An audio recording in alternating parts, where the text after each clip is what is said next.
morning, good evening, good afternoon, greetings. There's got to be some other goods in there, Rory, don't you think? It's all good. To It's all good. yeah. So, hey everybody, welcome to the We're back. show. We're back. You know, they took us off the air, said sorry, you're too ugly for Twitch, and we snuck back in. And guess what? We are S&Ds out there, and it says afternoon all. Glad you're here with us, S&B. By the way, Rory, I built Yeah. something, you know, after receiving some criticism hmm and realizing that I couldn't change who I was. I augmented my reality Awesome. and fix it. I'll give you a peek here in a second.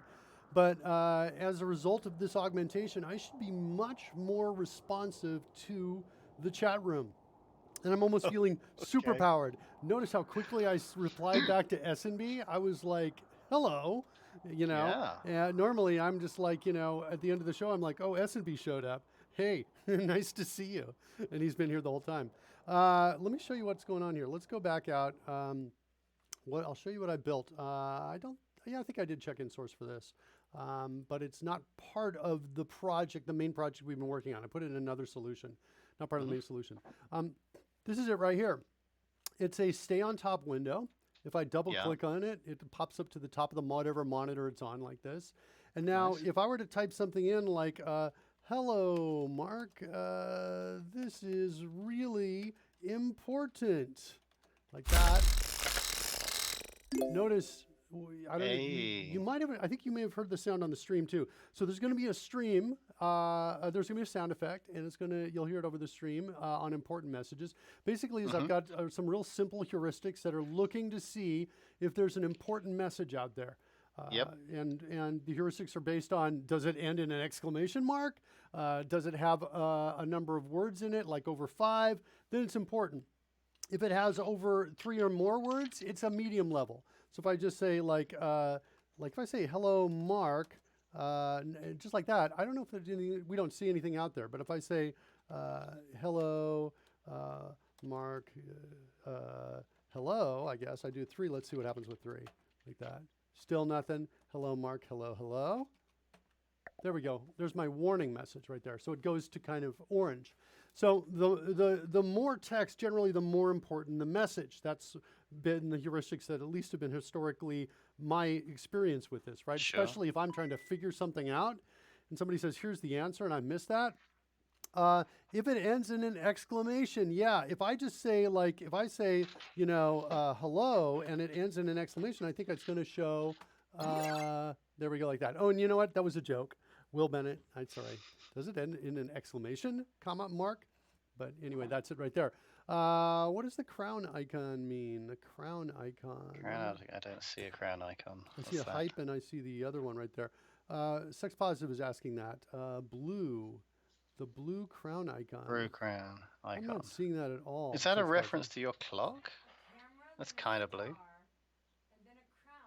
Is it in the chat text? Oh, to the left of the Oh, username. oh, right. We've That's the ignored those like Twitch crazy. Prime or something similar. Yeah, those are Is it? that indicates that they're a Twitch Prime member. If I hover my mouse over that, Karen, it says they're Twitch Prime. So Sex Positive is in the house.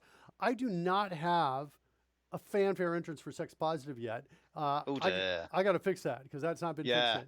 So need to that's do it. bad, man. We talked about it. I said, what'd you like if we do it? And she said, well, I'm kind of thinking about a peacock with a scarf and laser beam eyes, is what she was saying.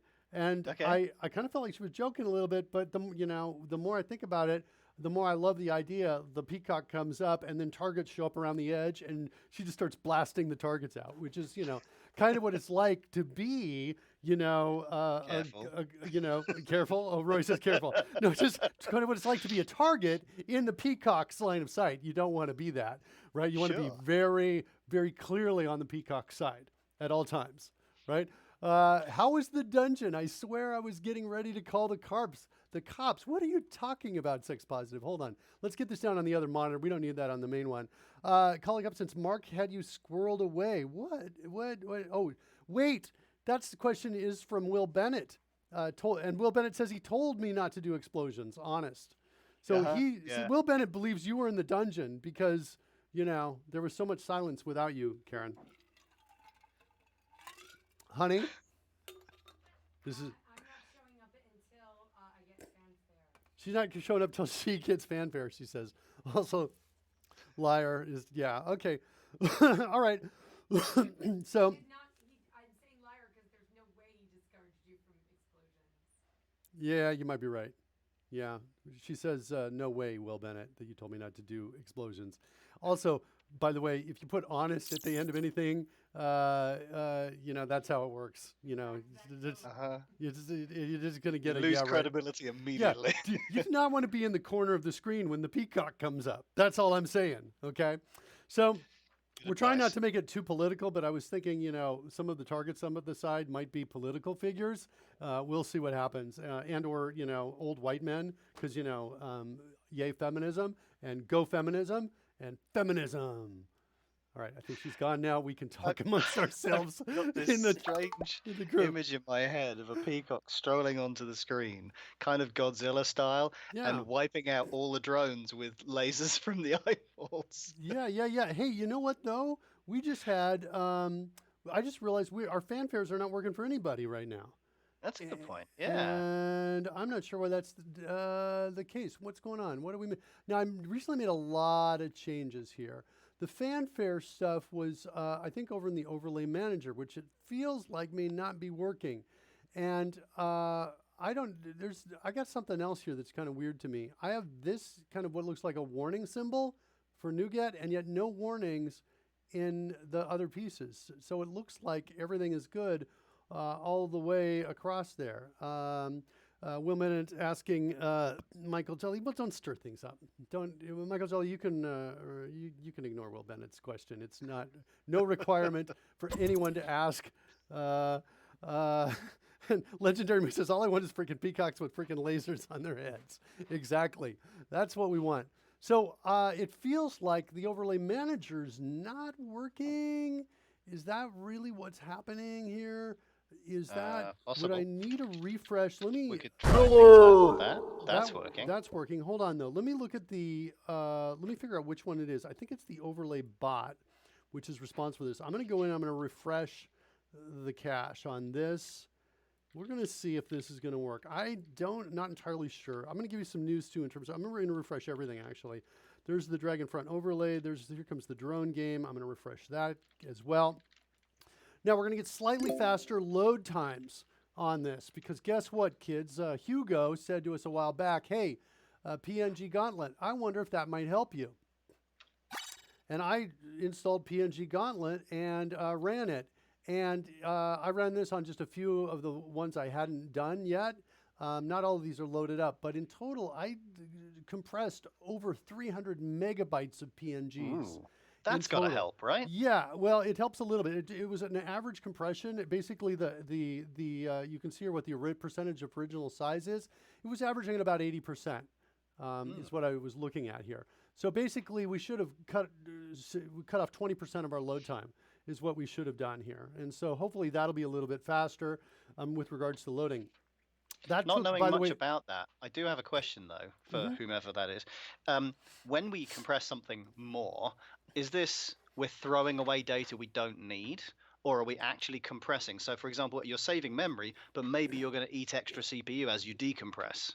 No, I don't think so. And I'm not actually worried about that. In fact, I was thinking, you know what I could do to make the load time so much faster is just load on demand the images. In other words, don't load the images until the first time we need to show them. So there's a slight chug as we use everything the first time, but we're immediately able to get up and test, which I think makes a lot of sense to do. And so I don't think we'll necessarily do it today, but we might do it coming up.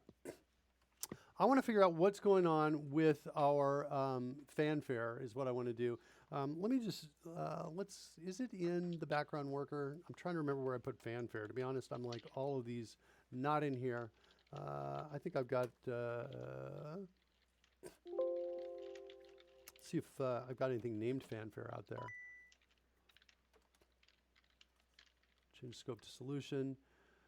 It's in Mr. Announcer Bot is where it is. Okay. I feel like Peacock wouldn't so much walk as strut. Yeah, well, I think it's going to fly because finding peacock that's good walking too. animation is tough, and I'm not going to create that by myself unless I do it with maybe paper animation, which we could do is like a homeschooling thing with the kids. We could do that. All right. Oh yeah. You get volunteers One of the there kids immediately. says, "Yeah, definitely. I want to do animation of a peacock walking." All right, we might do that. All right, your assignment right now is go out and go create peacock and paper thing with movable legs and arms. Okay, draw that. Stop right. motion animation. Here we come. Yeah. On the dreams of those she's going. Wait. 6'5". I feel like the peacock when she glides. Ostrich animation. Well, I can do gliding easily. Legendary move ostrich animation. On the dreams of those she's conquered. I want to figure out why the heck our fanfares, our existing fanfares, aren't working. Look at this. I can't close this. They give me an X to taunt me. By the way, I don't know if this still feels good to you guys or not, but I totally have this idea where I want to do a show where you guys give me a site or software and I install it or, go to it, visit it, and I just complain and You rip into it. and yeah, and I'm like I do, like, what is this? It's even got a tooltip that says close, and I'm clicking this thing like crazy and nothing's happening. Can I nominate the SQL Server installation? So, okay, yeah, you can nominate whatever you want. I'll go do it. I'll take it apart. Maybe I'll wear a disguise so no one will know, it's me. Yeah. So, that sort of thing. That'd be cool. Mark is the only person I know who thinks reading a conversation backwards is normal. I'm getting better, Will. See what I did? See what I did there? Oh, Carrot's calling it wine for design. Sex Positive says wine for design. Ooh, there's a streak. I like that. Or my UI design wine. Yeah, I don't know, something like that. Should I also? Definitely a good place we had there. And I don't drink alcohol, but should I have like some wine here and just take a sip every time something bad happens and I just get drunk and that doesn't have to be So drinking horrible? game involving whenever you find a flaw. Yeah, That seems like you're gonna need a hospital. yeah. Well, I could play with everybody else. I'll just touch my lips to it. Probably won't really drink. And Straight Butter says, isn't that pretty much all software? Yeah, it is. Even the stuff we create, there are pieces of it where I'm like, oh yeah, that's not the right way to do it. We need to fix Everything it. can be improved. No Yeah. such thing as perfect. Yeah. So anyway, all right. So yeah, I shouldn't be I shouldn't be throwing stones here in my glass house. Okay, so I want to set a breakpoint here on this chat command received. That's for the hold on. Oh, I have Wow. a test one. That's not the one I want. I want another one here. I want handle user fanfare. Where's this coming from? On message received. So I'm going to set a breakpoint here. The next message that comes in. Hold on. Legendary Moo's got something for me. Yeah, Base it's pointing peacock. to a piece in the Unity asset store. It's a three-dimensional peacock with Oh. 5 different animations already on it. I'm a maybe yes for this, actually. I'm actually a maybe yes for this. And maybe we do this with the kids here where we are, where we take we do it in 3D instead of 2D. And instead of 2D animation and photographing it, we'll see what the kids say, what they want to do on that. But that's let's play this and take a look at this, what the YouTube, what it looks like here. What are the animations? Because it's not, once I get the animations right and the angle right, it's like yeah, nice job, Legendary Mode. This is, oh yeah, we could maybe do something like this. And then not hard to then add to that, like glowing eyes and laser beams shooting all over the place with video effects, right? Because it's all just something that plays. This is a little boring. I'm looking for something a little more, yeah, like that, like shunk. And then, yeah, so the targets, I'm imagining the targets come out and they're all like, idiots, whatever. They're coming around, known idiots coming around. I'm going to get in so much trouble. And then, boom, just takes them out, like that. I'm thinking a laser mounted on each point of the tail as well. It's like just absolutely annihilate whatever is on the screen. I think we can do something. There's something here. All right, thanks for that link. I'm going to, Roy, can you send me an email to that link just so I can do, that's fresh in my mind because we're probably going to close stuff down. Like I just did. Okay, I got a breakpoint here. Let's see what's going on in here. Handle user fanfare. There's sex positive. We're coming in. She just said something. Fanfare is equal to first or default. I think we're getting a big fat null there. Let's put a break here, though, and keep running. And see now, clear that breakpoint, and see if we hit that next one anytime soon. That means I need Will, Straight Butter, one of you two, and Michael Jolly, send me a message in the chat room. Just say hi or anything like that. And I want to see if I'm getting in there. Will says hello. We don't get it. Okay, that's not good. Okay. Fanfares did not load. Is that my problem? I bet that's my problem. Let's set my breakpoint here. And there's my breakpoint. What's in fanfares? 0. 0. 0, really? So it failed to get the fanfare data here. Load persistent data. I'm setting a breakpoint here. I'm shutting everything down, guys. We're going to restart it is what I'm going to do. So I'm disconnecting. We're going to get slightly disconnected. We'll have to reload everything. I want to see what's going on here. Fanfare persistent data. Let's go take a look at that data, make sure it's out there. We said that's going to be over in I1. Take that. Straight butter, Michael Jolly. Yeah, because he got in fastest. He did. He did. Okay.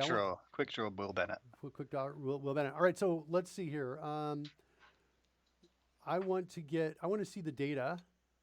Here's my fanfare data, the CSV. There it is right there. So display name seconds long, straight butter, Surly Dev, Will Bennett. This is how long each of your pieces are. Gosh, I wrote code too and I didn't test it over the weekend. That's how crazy things were. Or maybe not over the weekend. At some point between last show and this time, I snuck in some code and didn't test it. He's a mod, probably hit slow chat mode to hold us back, is the claim. All right, so fanfare data is there. Let's run it. Hold on, I got to shut down every instance of Chrome before I start. Here comes the start. By the way, kids, because this is in a different project, this thing is still helping me out, right? Even though we're debugging or at a breakpoint or I've shut down the app, this baby's still running. It's like I've got superpowers. Isn't Excellent it? stuff. It's as if I'm so attentive. I'm like a really good host at a party, I feel like, which I've never been able to see. Well, then it says, hey, these fingers were made for typing, and they're all going to type all over you. Is what he says. It's getting serious between Feels Will like Bennett we need to and change Michael his Jolly. fanfare to maybe include a bit of music there. Maybe not. We'll see. I'm going to totally. By the way, Legendary Moo, I'm giving you a fanfare between now and next time I have time to do it. Sex Positive says, heard that before. Don't believe that, Legendary Moo, says Sex Positive in the background. What's going on here? Why is this taking so long to load? That's not making me happy. Do we have a breakpoint? Oh, we are. We're at a breakpoint here. Load persistent data. Okay, that's why. All right, so here we go. Fanfares. Give me something. Nothing. What? There is no fanfare there. Did something move when you compressed the PNGs? Oh, wait. Accidentally dragged. Wait, I bet it's this. Properties. These are all copied, I bet. And the other one is not. Content, copy of newer. That's my problem. Okay. Properties, content, copy of newer. It's amazing. I can change these while I'm debugging. That's amazing. I got to stop again, though. Stop again. Kill Chrome. Here comes the restart. Here we go, kids. One more time. Then we're going to refresh, and everything should be normal, and we'll be happy. Yep. All right, close this guy down. Got a breakpoint over here. Should hit that breakpoint soon. Michael Jolly says, wow. Wow. All right, here we go. We're at a breakpoint. F10, F10. Here comes the fanfares. Show me. What? That's impossible. That's actually impossible. Hold on. What's going on here? Look at this. It reset build them. action none. Does reset it. Not do it? It was teasing me. It let you change the setting, but it let me change the setting honor at debugging. Yeah, it didn't honor it, so I got to do it when I'm not debugging. Remember, I said I was surprised. Yeah. Okay. Just gonna be quiet. But if I have that show Wine Design, I'd be talking right now, right? Yeah. On my wine design show. Anyway. All right, one more time. This time, it's going to work. There's no way I'm going to stay. This time, I staked my reputation. I staked my comeuppance on it. There's no way possible mistake, a typo in spelling. That's all impossible at this point, I declare. Everything shall be perfect. Let's see what happens. Here we go. Anybody nervous? Just me? No! No! What? How is that possible? What's going on? Let's come back over here. You reset it again? What is happening? All right, hold on. This is now I'm at a point where I just got my comeuppance, Rory. It does seem somewhat like that might be the case. Holy cow. What is happening? Change it one more time. Content. Is it because it's viewing nothing as having changed and therefore it's not actually doing a build of any kind? Ooh, If you force a rebuild? maybe. But why is it losing the settings on it? I'm hitting. Well, that's a good question, yeah. And look, I just saved and it changed it back. Look at that. Okay, why is that? Because it's read only? Is that what? I don't understand that. Why would that? Why my property settings have anything to do with that? That doesn't make sense. We're not stopped. All right, guess who's going to restart Visual Studio? It's going to be me. That's what I'm going to do. See, I think at this point we can argue that straight button. yeah, no. Okay, that'll be it. I'm going to say no on that. We could argue at this point that it's Visual Studio's fault, that it wasn't your comeuppance at all. In fact, it was, a bug in somebody else's software, which was making you look bad. I want to argue with you, Rory, but your point is flawless. I can't argue with you. You're right. I almost had my comeuppance right then and there. Almost. But it wasn't my fault. It's so funny. All right. So one more time. Fanfare data. Let's go in here one more time. Announcer bot data fanfare. I've reset. Now Visual Studio is going to be nice to me. Okay. Copy of newer, and its content. Come on. Come on. Come on. Come on. Content. Save. Didn't change. Save all. Didn't change. Click away. Come back. All right. Now, here we go. Restarting fixes everything, says S&B. All right. Meanwhile, back over on the live stream, we've got some stuff around here that's kind of depending on this other stuff running. We need to, did I shut down every instance? I just did, just in case. I think I beat it to starting up its own instance. They're just my WPF window just came up. And now I'm expecting if I did that at the right time, yeah, it looks like it's good. Okay, this is coming up now. And now I'm going to come over into, one more time, we're going to refresh the caches on the stream as well, because I find those are often needed when I'm doing this.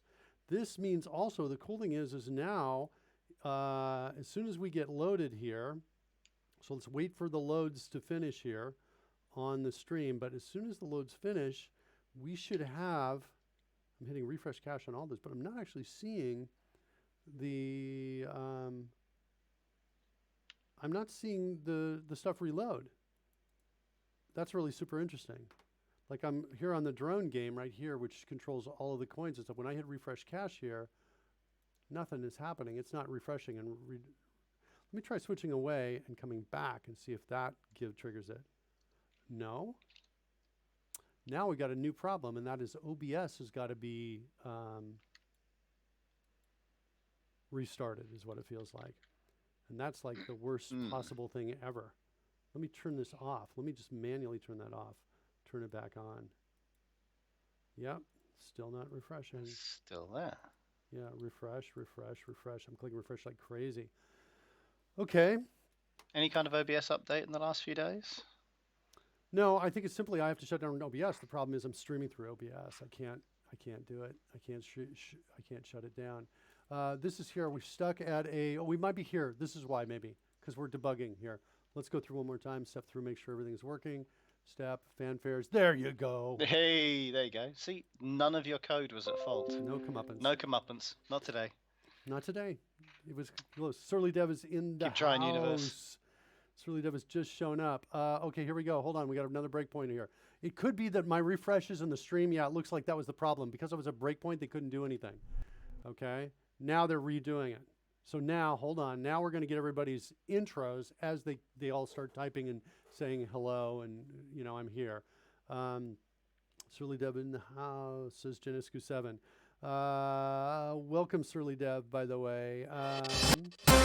Look at this. Yeah.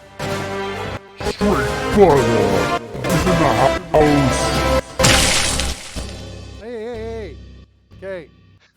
Like that to go a little easier next time, please. Jeez. The video was in fits and spurts there. Was it in what? Was not flowing fully smoothly as far as I could tell. I think it's because we were still loading everything up, and so there was some, I think if we do that one again, hand mark and Sal. Yeah, I totally was thinking when this happens to bring up, I was thinking I could actually record video of a hand going up to a green screen holding an umbrella, and play it right in front of me and have the goop interact with the umbrella and make it look like I'm actually doing this. I think it would be hilarious to do. You could do these kind of mixes. The audio volume was high. Uh-oh, I can fix that. Hold on, let's fix the audio volume on that. It's going to be high again as I play it because I have to click it to change the volume. Straight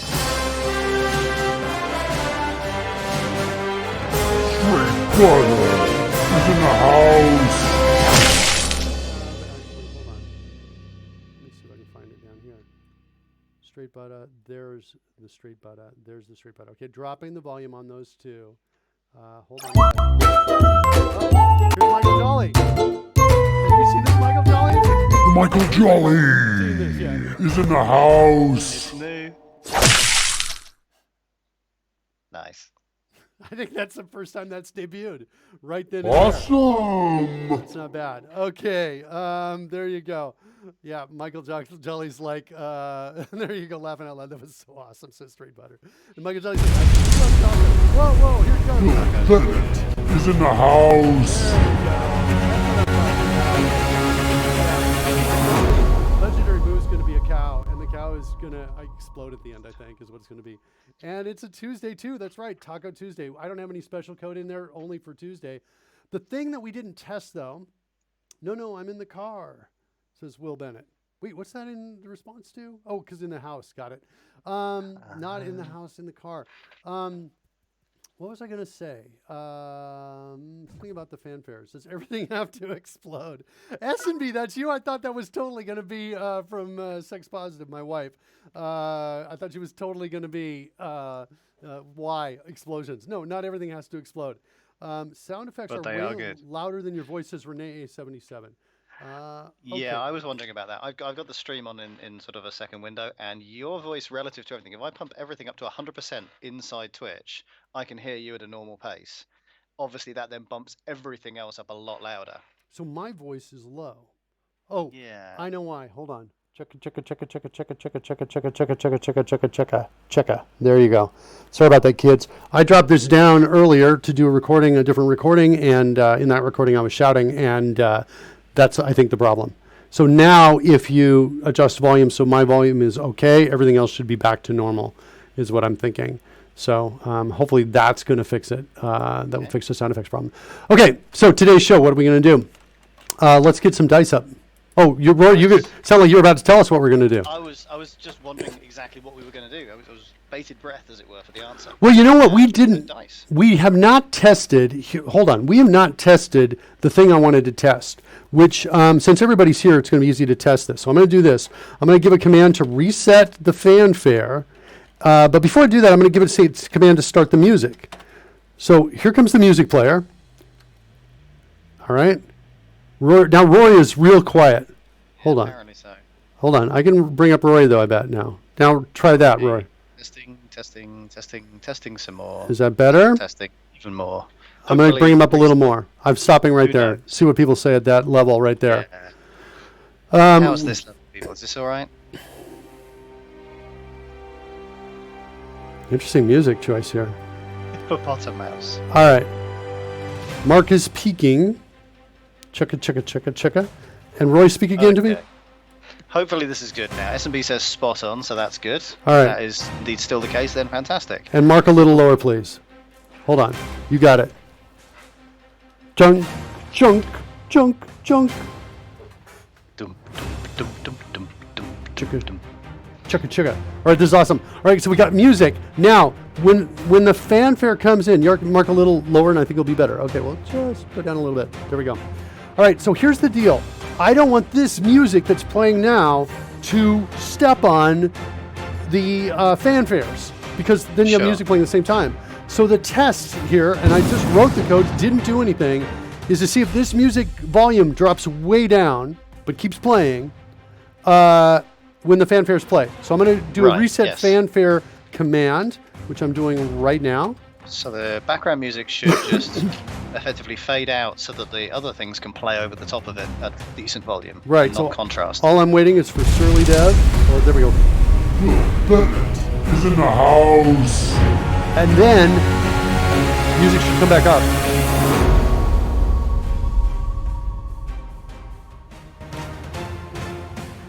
Perfect. Did you hear that? That was pretty good. Just That was pretty good. Yeah. I was 2-3 seconds behind you, but very good. Yeah, but check it out though. The reason it was is because of this data right here. Surely death Right. is You in the got like all house. these tracks. Right. Notes, you know, I can go back up. And listen to music again. Come on. Nice.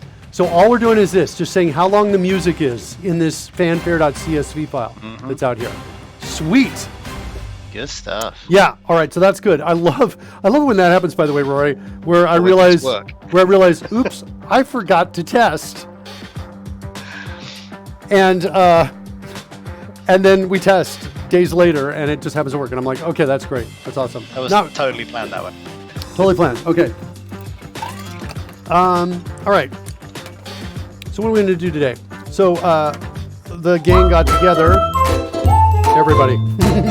Doing it again. My kids, this is my kids' favorite, by the way. Also, In the house. right there. So, by the way, on that taco, if you look closely, it's got real arms and legs as it goes by.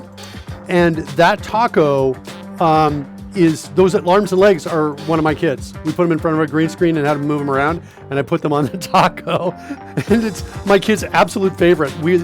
After we did it, they watched it. He kept saying again, again, again. And they took turns sitting here and punching as it came right over the screen. So, pretty cool.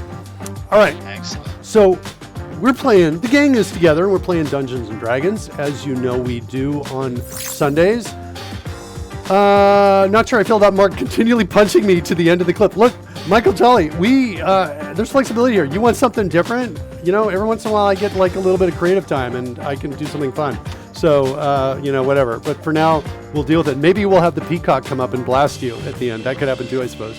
Although totally unwarranted because nobody would want to blast you, Michael Jolly, because you're awesome.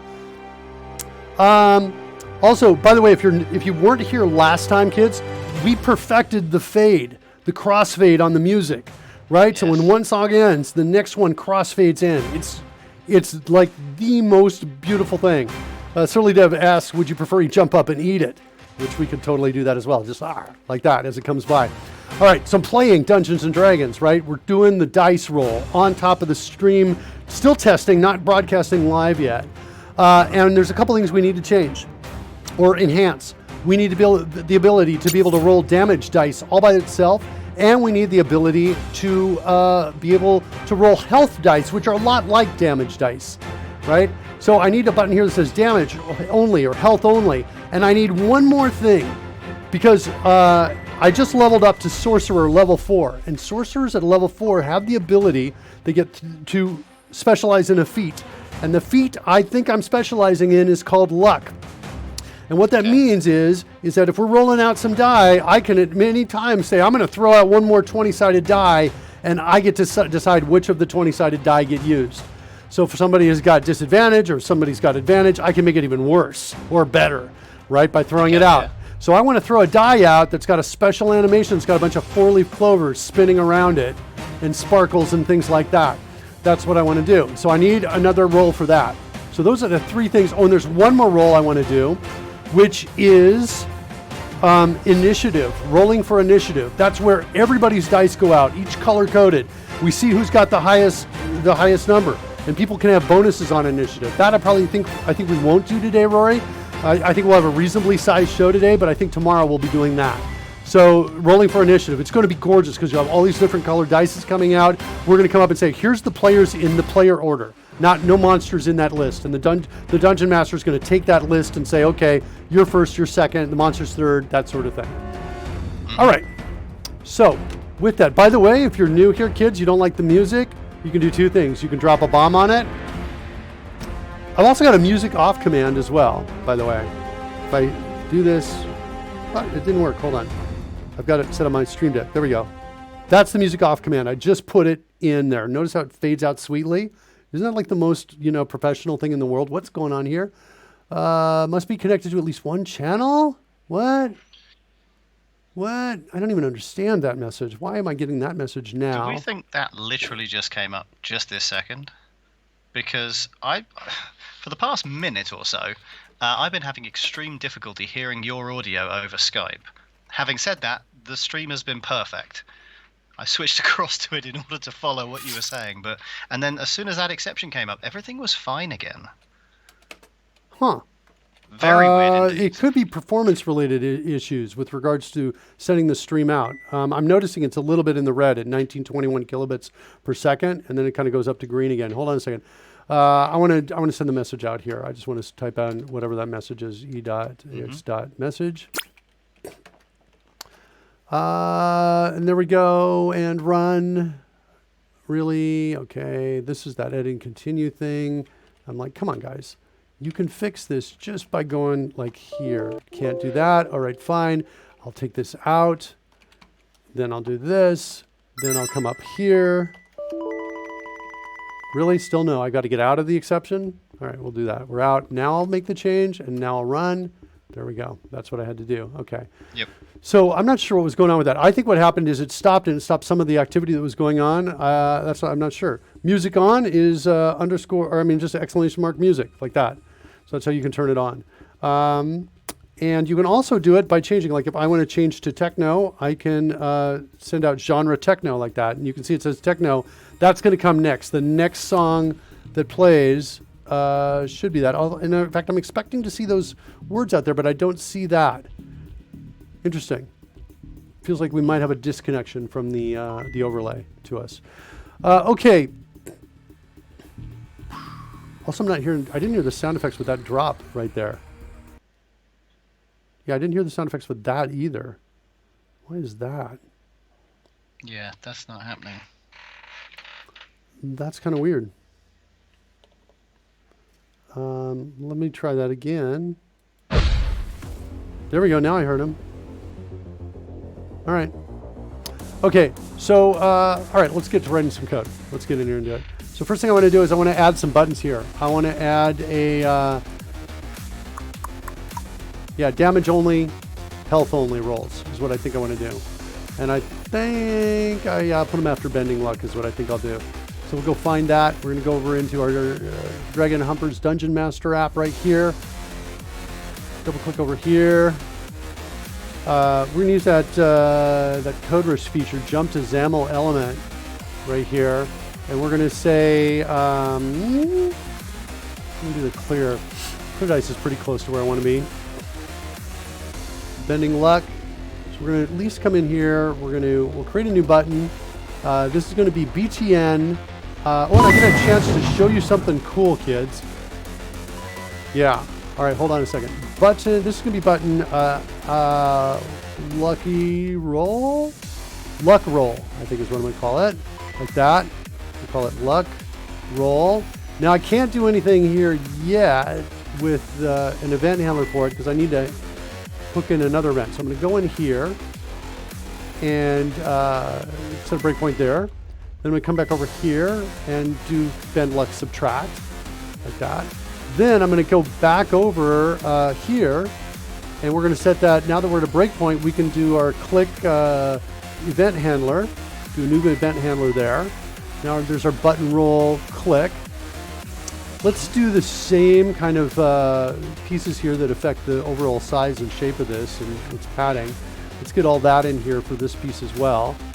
By the way, that should instantly be updating. I guess it's not because we're at a breakpoint right there. Sure. Straight Butter says sounds like Matrix is music. Matrix-ish music. Only if you've taken the blue pill, Straight Butter. Only if you've taken the blue pill. Yeah, you can change the genre back to action again if you want to. So Mark, you've got a single button there for luck. Mm-hmm. But I heard you say earlier that you were going to maybe potentially be using this power to sort of to increase luck in some cases and to decrease luck in other cases. Right. How's the system going to know which it is you're attempting to do? Well, what's going to happen is is that it's a 20-sided die, and so I get to pick which of the 20-sided dies get applied. Okay. So generally, you want either the highest of all three or both. It's like I can add advantage or disadvantage up to 3 times per long rest is what's happening. Okay. So effectively, Dungeon Master's going to have, instead of 3 die show up, 4 die will show up because you'll have chosen to roll luck, and then you get to decide which to dismiss effectively. Yeah, it'll ultimately be, in general, it's ultimately going to be, yeah, no, actually, I can actually, there can be a total of 4 die that all work together on this. So the luck roll is just 20, I get to decide which of the ones get used. And if we're talking about advantage or disadvantage, basically what's going to happen is, or if it's something we're trying to hit, which we need the highest number, then we'll just take the highest number. I think we can automatically assume that anytime I'm throwing the luck roll in, I'm not throwing it in to waste it. So it's going to be either, if we're going for something high, I want them to get the highest roll. I'm rarely going to say, oh no, I want one of my team members to miss. I think that almost never makes sense. Do you not roll luck for a monster attack on your party, maybe? Though? Yes, I can do that as well. I can lowering their score. Exactly, I can do that as well. But I can only do it 3 times, so I'm going to be careful when I use that. So there's the luck roll. So we've got that one in there. Let's go add the other pieces in here as well. All right, so we need that. We need another. I think we need another stack panel, maybe above this. I'll type in SP there for the stack panel. This is going to be the stack panel. I wanted to show you something cool. I'll show it to you. I don't have a great context for using it here. Let's wait. We'll wait till the context is good. All right, so anyway, this is going to be the damage, health only stack panel, and in there I'm going to have 2 buttons. I'm going to have a button health and roll health, I think is what it's going to be. We'll call this health only. And I'll copy that, we'll paste this down, and this is going to be damage only. I'll make the first one damage only.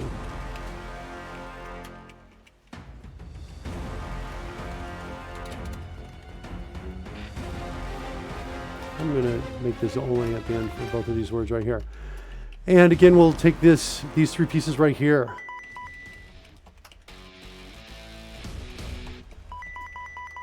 And we need a breakpoint. So I'll set a breakpoint here. And we'll come over there, we'll click the luck roll, and then we'll come back over here, and we will add quick event handlers here and here.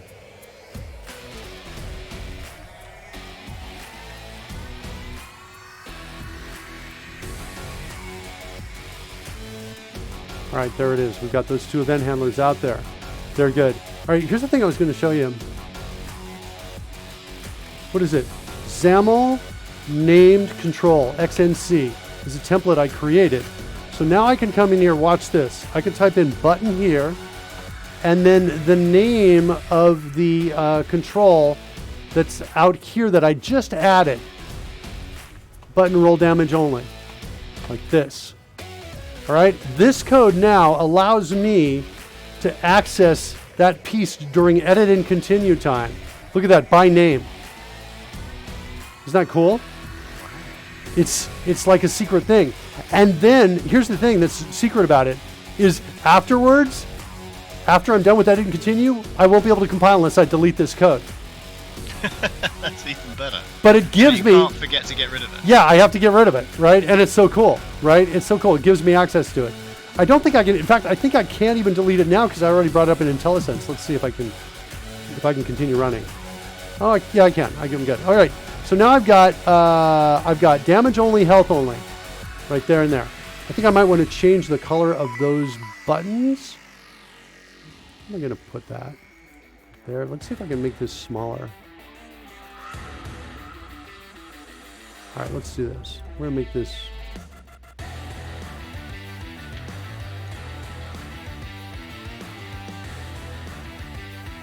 Oh, no. I just really don't want you to do that. I just want to be partially up on screen here so we can see the buttons. That's what I want to do. All right, so all I want to do is I wanted for damage only, I wanted to change the background color of that thing, I think, to red. At least we'll start with red. And what is it, font color? Foreground. Make it white, I think. What does that do? What are we talking about?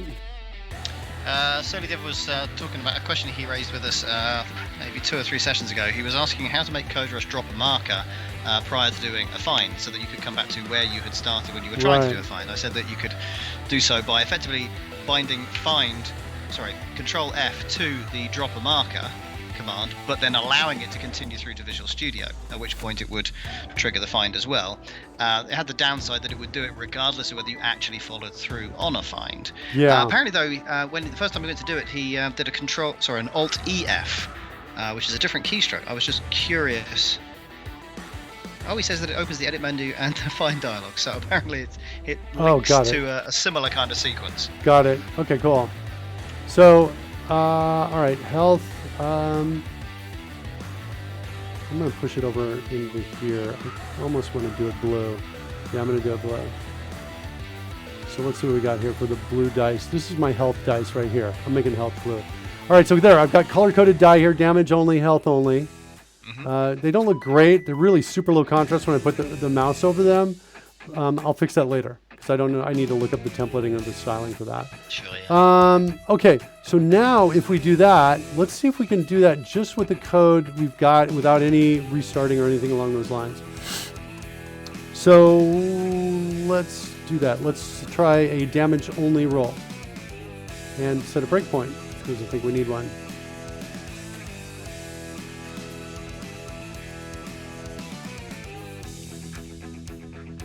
There's a damage only roll. Okay. So it's gonna look something like this, I think.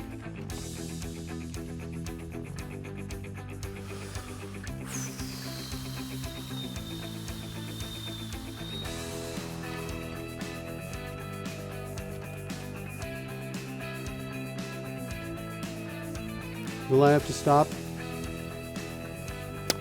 Yeah, I'm gonna have to stop.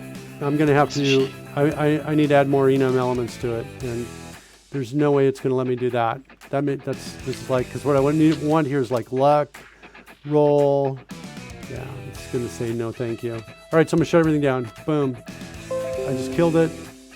Mr. Announcer Bot is not in the house. Give me a second to restart here. I've actually got several Mr. Announcer Bots running over here. I feel at this point it's almost like a matter of pride, sort of personal best high score. The longer you can run. What is that? This just handed to me. The result. This is a peacock with lasers shooting out of its eyes, kids. I love the three-dimensional aspect to that. Yeah, there's definitely something there. All right, we can use this. We can use this, kid. Yeah, that's awesome. That's totally awesome. There it is, right there. All right, Surly Dev says awesome. Okay, so, but we can't hear it because I just killed everything and shut everything down. Give me a sec, kids. We're going to declare some stuff and get right back into it. Okay, so we're going to have a luck roll. We're going to also have a damage only, and we're going to have a health only.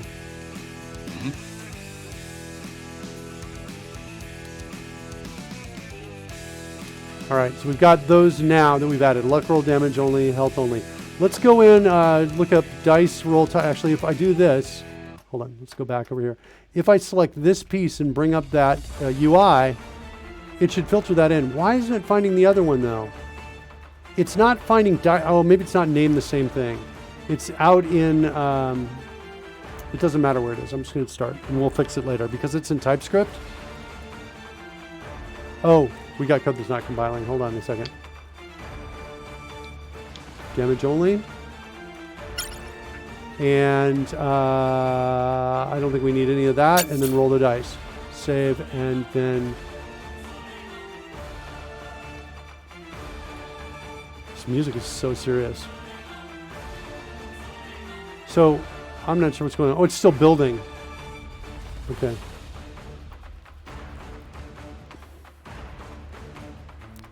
Renee77 says, the Dev Express design team. I'm not sure what we're talking about there.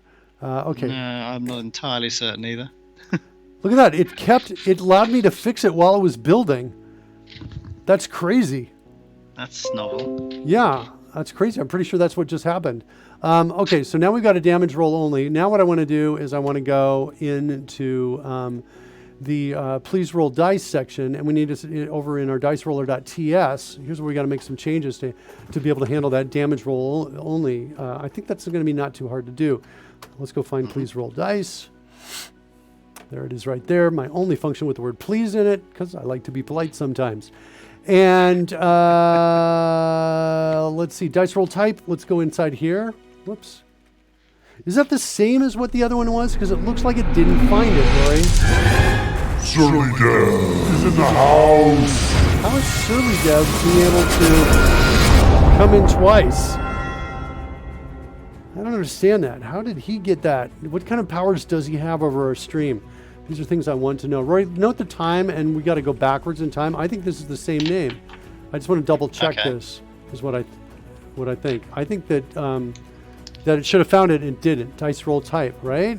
Isn't that the same as where I was? I thought so, yeah. Now it's found them both. Hang on, there's 2 there now. It did not find it when dicelayer.ts was open. I think it might have something to do either with what we're doing. The context of language we start with.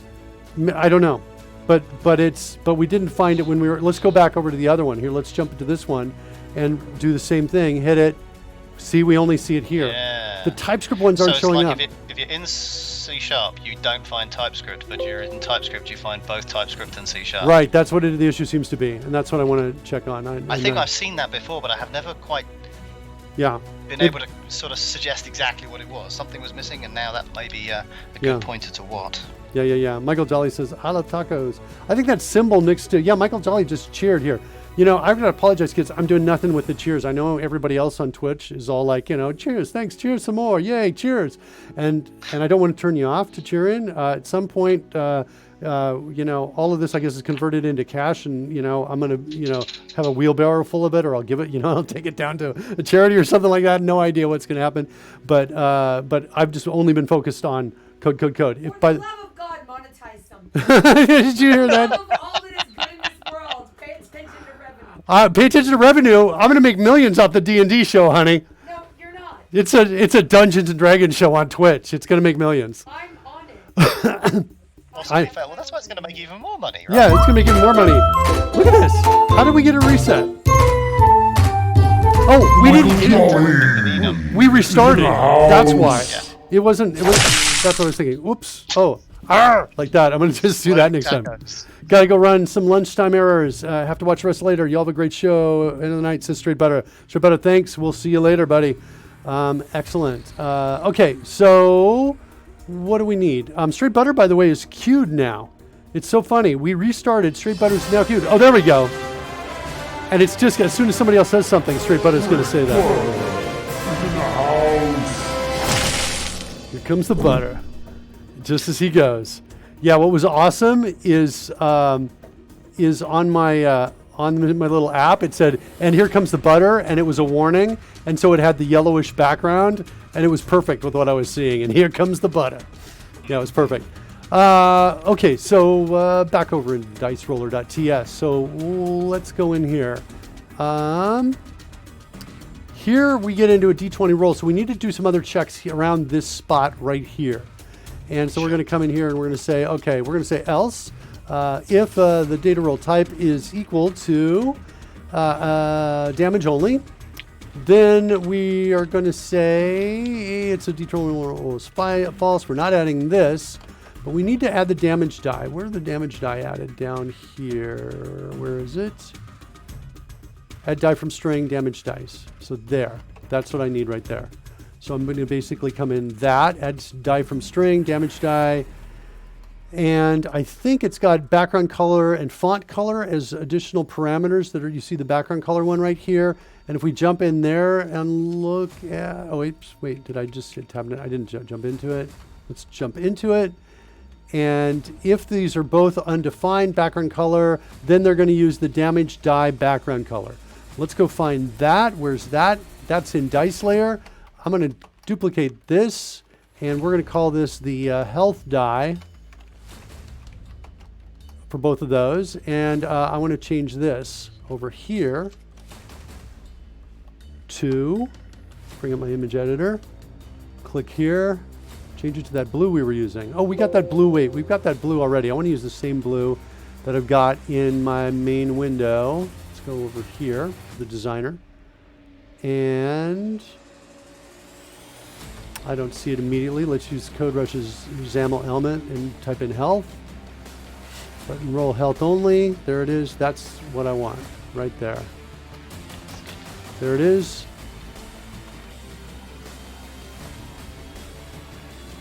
And so here's my health dye background color.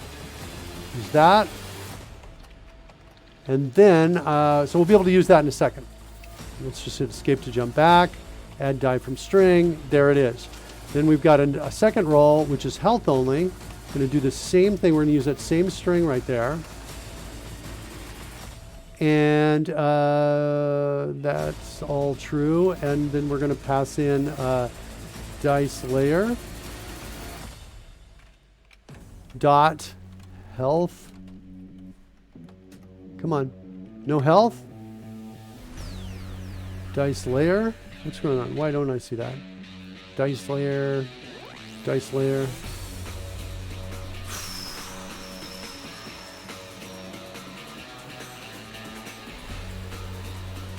Where'd I put it? Where did I put it? Good question. Let's go back. Where are you? You're just out in the middle of nowhere. All right, let's fix this. It should be in dice layer with these pieces right here. So it means we also got to find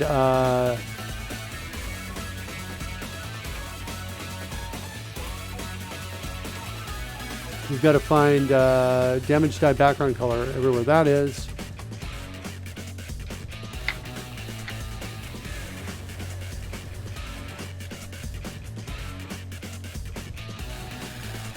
Right. There it is. Do that. Okay. And where else does that show up? Okay, that's everywhere here. The other place it could show up is in Dice Roller. Let's go find that. There was one just there, yeah.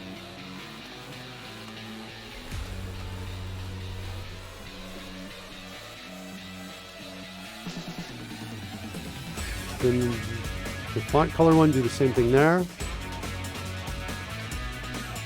Here's, I think, the last one. So close. We almost got my comeuppance today, Rory. Almost. But we both together. Skirting the borders of comeuppance. How you doing on time today, buddy? I can go another 10-15 minutes or so. Perfect. Let's do it. All right, so we've got that. Let's at least get the damage dice looking like they're rolling.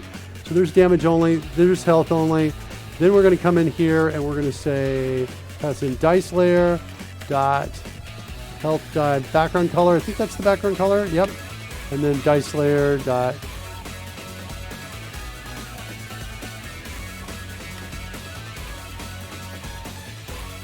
wait, Rory, hold on. Note the time. I just pasted and the caret was on the left of my paste, not the right. There it is again. Okay. Look at that. Get somebody on that. I see that sometimes, and I've never reported because it's so minor. You know, I'm like, I don't want to get distracted by it, but it's enough to throw you when it happens. It's a hard to reproduce, but when it happens, I want somebody to figure out what's going on with that and fix that. All right, so now I don't know. Let's try it. Let's do a. Let's go get this up. Bring up our dice roller. Whoops, not what I wanted, not what I wanted. No. Try again. All right, here we go. One more time. Die roller. There it is. Here it comes.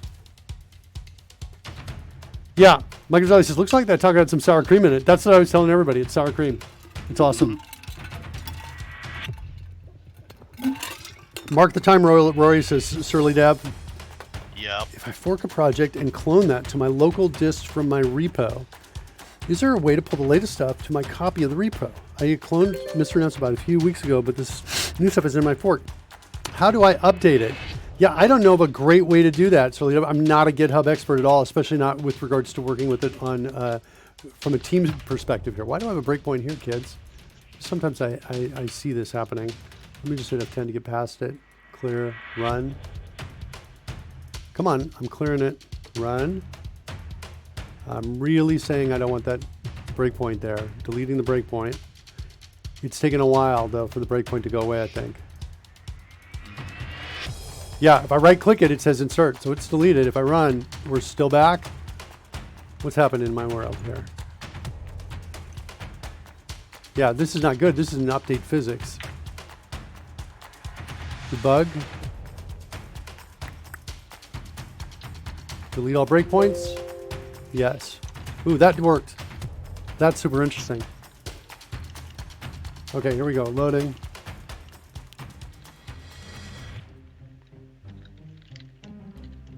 Let's see.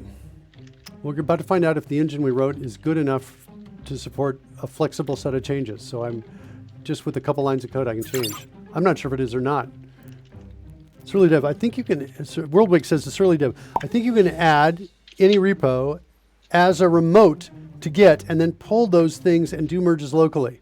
Yeah, that's my feeling as well. So what Surly's got, he's got our repo, and then he's forked it to his own, both of which are in GitHub.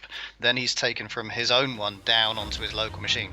If he informs his local machine's repo of the location of our repo, adds it as a new remote, he should be able to pull from that as quickly and as easily as from his own, and get those merges down exactly as WorldWake suggests. Surly Dev also says that he'll ask Robert Tables the next time Michael Jolly is streaming. He seems quite knowledgeable about Git. So that's totally possible. Yeah, I'm not that guy. All right, here we go. Let's try damage only. Does it work? It does not work at all.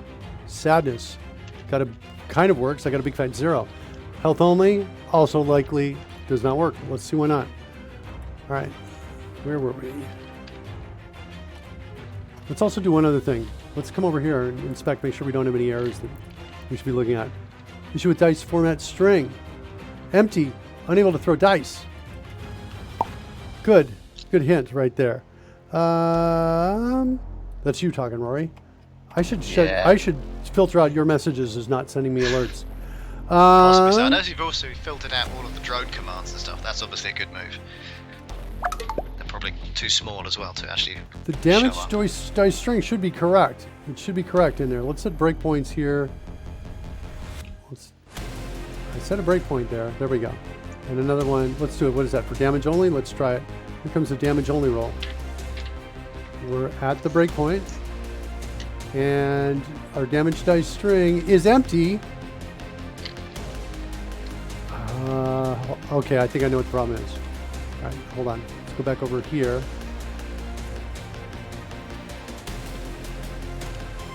I think we need to do some more here. Let's see where else. Let's see some of the other example code we have up here.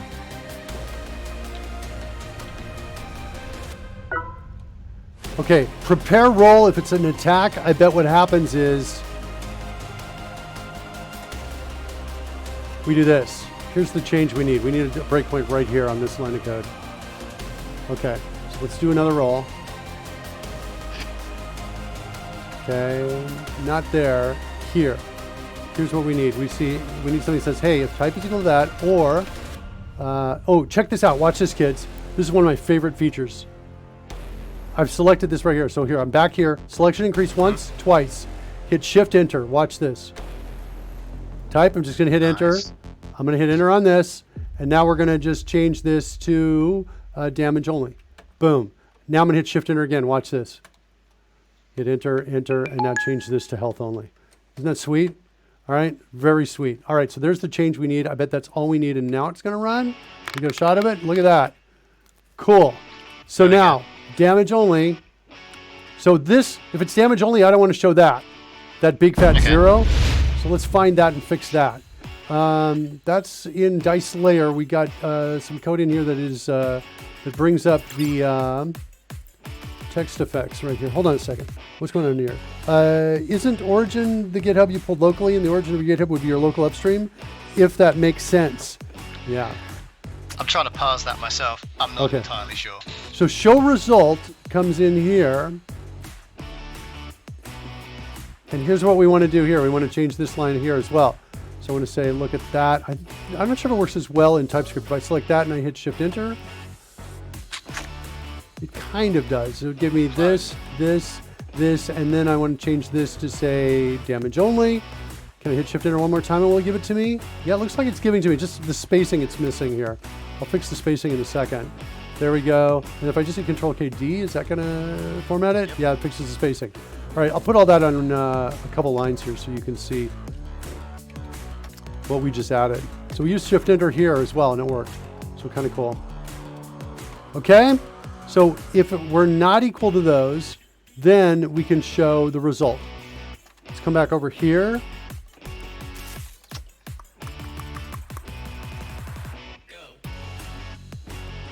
Show total damage. I need a show total health is what I need as well. Yep. Let's go and do this. Look at that. Shift Enter, look what it did. Look at this. Look at everything it's doing here. Calculate it correctly. Yeah, it's nailing everything for me here. I just need to come in and go do this, modify this. Look at that. Oh my God. No coding. See what it's doing, kids? It almost takes longer for me to tell you what it just did. Edge case scenarios where that isn't helpful, but it's one of those things that's helpful for me in like the 95% of cases. It's almost always correct. You do have to check it a little bit here and there, but it saves so much time. Yeah. All right. Well, I'm going to do this. This is not pretty, what I'm about to do, but it's that right there. Show total health.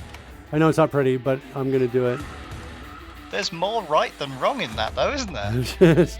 And by the way, if you're here and you want to just clear all these, you can hit escape if you're in all of these, and they just all will go away like that. So I need to come in here, change this to health. Health dye background color, and this one to health dye foreground color. This is going to be the word health. Yeah, it's not pretty. It needs to be refactored. I totally agree with you if you're thinking that. And if you're not thinking that, come on. It's not pretty. Keep up. Yeah, it's not pretty. These numbers I might want to tweak around a little bit. We'll see what happens. So there's show total health. And then I need total health plus modifier. I need, see, what am I doing this? Wait. Where's this one declared? This is declared here. I don't, total damage plus a total health modifier. Hold on, what am I? Oh, I think I see what's going on. Oh, I'm just setting it to 0 here. Sorry, I was just seeing that as a declaration. Totally not realizing what was happening. So there's our clear before roll. We need that there. Okay, good. Let's make sure everywhere we see this, we're gonna get something in here. There we go, there we go. There we go, good. Let's see what else. I'll come back and fix those. Boom, boom, that's all good. Okay, and I think we're good all the way around. Okay, so now total health.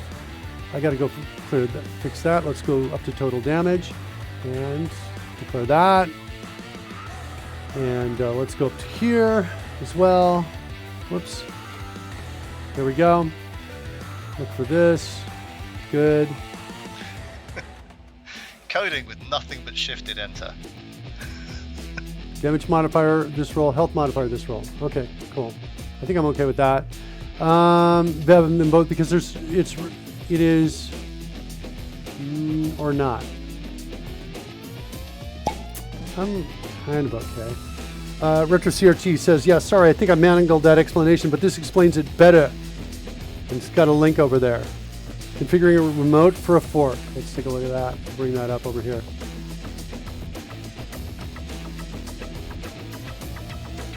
All right.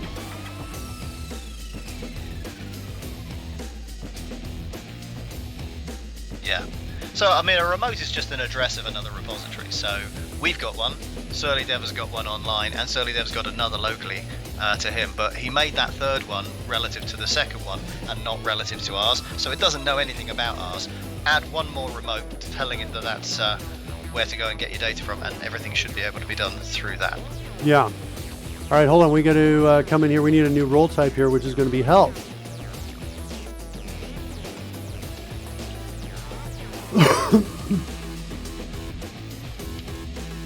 Come on.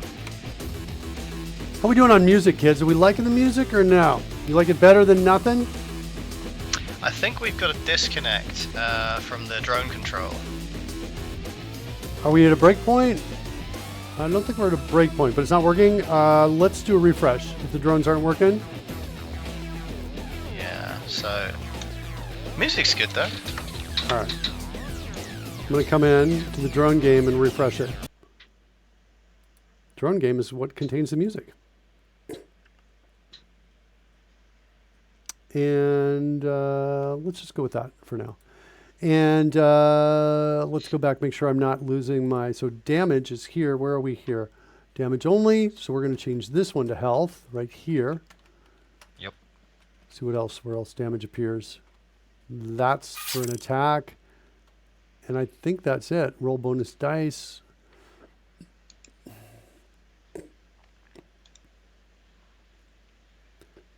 Yes, that's a special kind of rule right there. And that's it. Okay, so good. So we've got our health, and our health is there. Total health is there.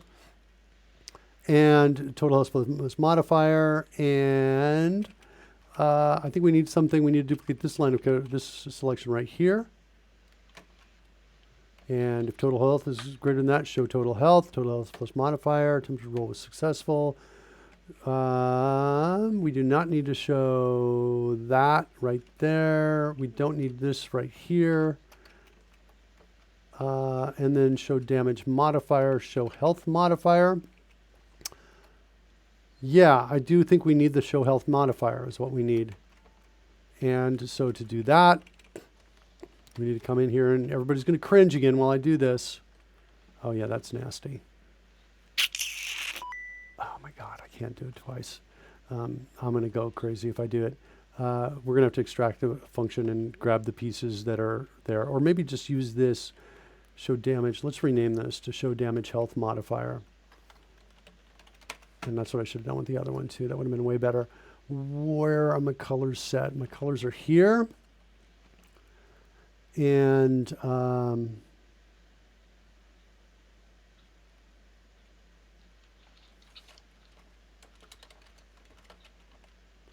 the font color is the fill. That's the, and then this is going to be the outline color. You got to go, Rory. I'm hearing the sounds that you make when you have to leave. Oh yeah. Yeah. You're very good, actually. No, this probably is a sensible time for me to disappear.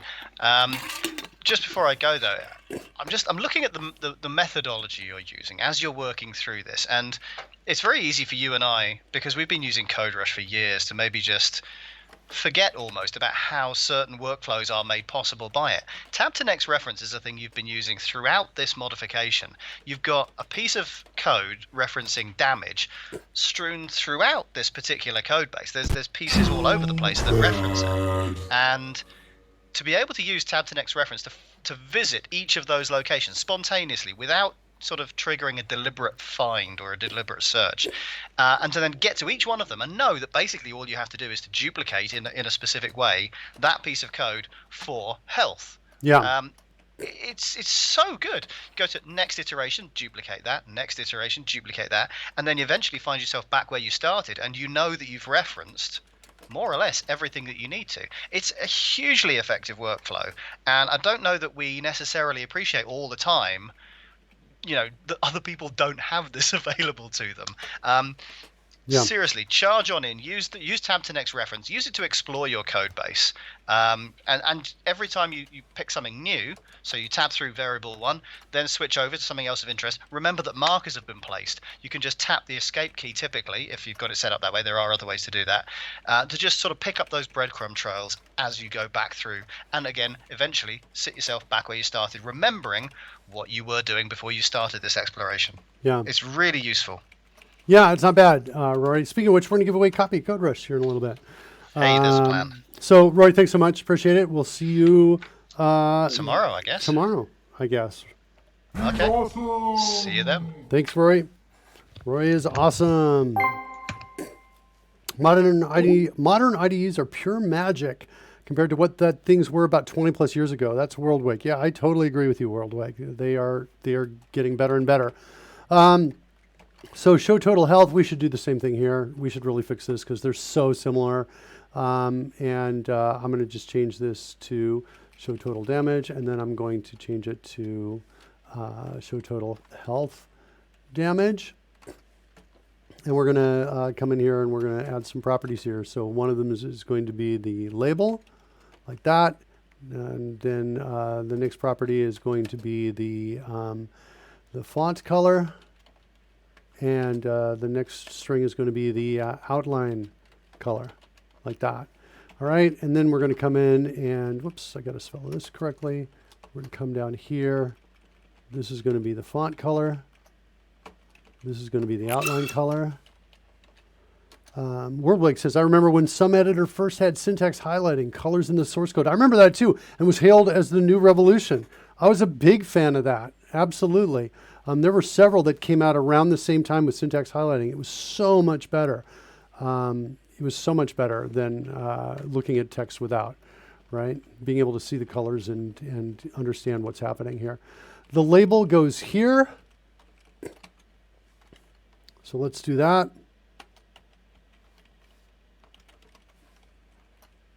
Okay, there's my label. And then show total health damage. We're going to get rid of this. We don't need this anymore. So use selection and increase and then delete. Get rid of that. And then come back up over here and we're going to tab to next reference on that, find it and fill out the additional parameters. So I think it needs a label. So this is going to be damage. And then it's going to take these two parameters, font, background. Oh yeah, this is, yeah. So there's one thing that's happening here is I'm swapping these around a little bit. For the font color, I'm actually passing in the background color of the die, which is going to be that red. And then for the outline color, I'm passing in the die font color, which is black, I think. So we get the, so you have about the same proportion, same visual weight. The background of the die takes up more weight than the font of the die, and the font fill color of the text takes up more weight than the outline color. So that's what's going on here. That's why I'm passing them in this order. And then down here, we're going to come in here. I think I don't need that. I need this, and this one is going to be health. And then I'm going to pass in these two parameters here and here for that. And I think that's it. And this is going to be show total health damage. Like this. And the reason I say total damage is greater than, but I'm showing this, is this has the modifier, is what it has in it. And that's the total. If I just check to see if the total modifier was greater than 0, that wouldn't show me that I actually had any damage. So it's a D&D thing. Surly Dev remembers wistfully writing an app at work using QBasic with no syntax highlighting, tab completion, or even edit and continue. Yeah. Edit and continue is absolutely one of my favorite developer productivity features. All right. With that said, let's see if we can do a refresh out here.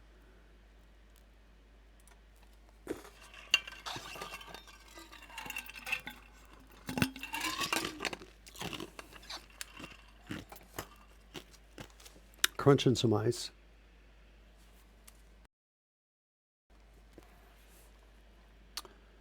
And should have a faster load time than before. We were waiting for. Surly Dev, I developed all my apps in VB6 while in edit and continue mode, exploring the objects and seeing what was available. Yeah, I totally agree with that. There we go. Look at that. Look at how fast that load was. Much better. So PNG Gauntlet did help. I don't think Hugo is with us yet, but Hugo suggested this about a week or so ago, and I applied it over the weekend, and it is faster. So I'm definitely appreciating that. Let's try damage only, see what happens. 13. I'm still seeing this 0. Damage is 19. That's plus 6, 2d8 plus 6. That matches what I have here. Let's go do this. Do a health only one and see if we get. Uh-oh. Health only doesn't work. So we've got a couple issues still, minor issues. Health only is not showing, really? Okay, let's go look at the code, see what we got here. Dice roller.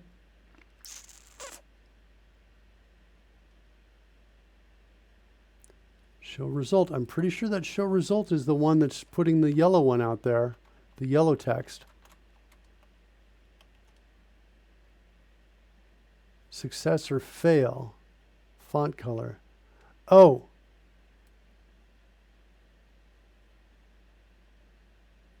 Result message, which is what we're passing in. Critical success. Oh, okay, show result is only part of it. Do we need this elsewhere? Okay, that explains it. So there's a show total somewhere in here. Let's go back over here. So not show result, not show total health damage, not the modifier, not show bonus roll, show die total. There it is right there. Where are we calling this from? Okay. If roll value is greater than or equal to 0. If it's equal to 0, I think this should be if roll value is greater than 0. Do we initialize this to 0? We do. Yeah, that's my problem. That's my problem. I think that fixes one of the problems. Let's go find please roll the dice.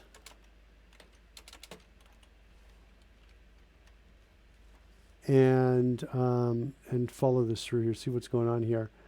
If it's health only,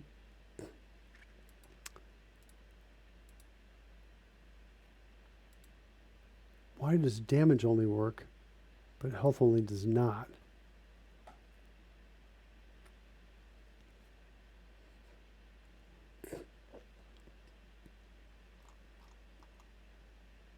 So why does it not throw an error? That's kind of strange to me. Yeah. Let me refresh this so we can test that, see if the 0 stops showing up. That should fix that. I almost feel like I got to set a breakpoint here because nothing is clear to me in terms of what is happening, why this is not rolling when this one totally does. Am I maybe not, maybe it's a problem over on this side? Oh, it's a problem on this side. That's what's going on. Okay. So let's fix that real quickly because we should be able to do that now. Health only in the breakpoint.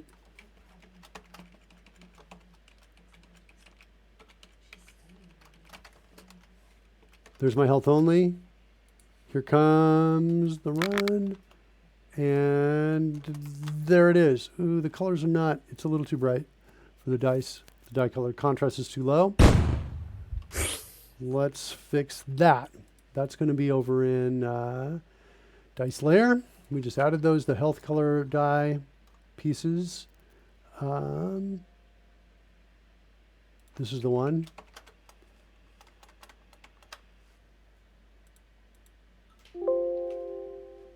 I want to keep the same hue,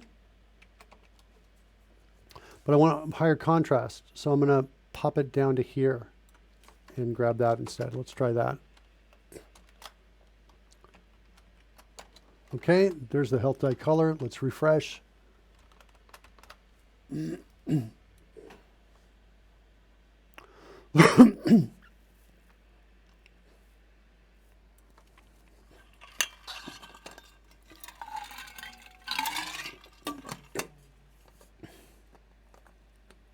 It was one thing that put me off moving to .NET.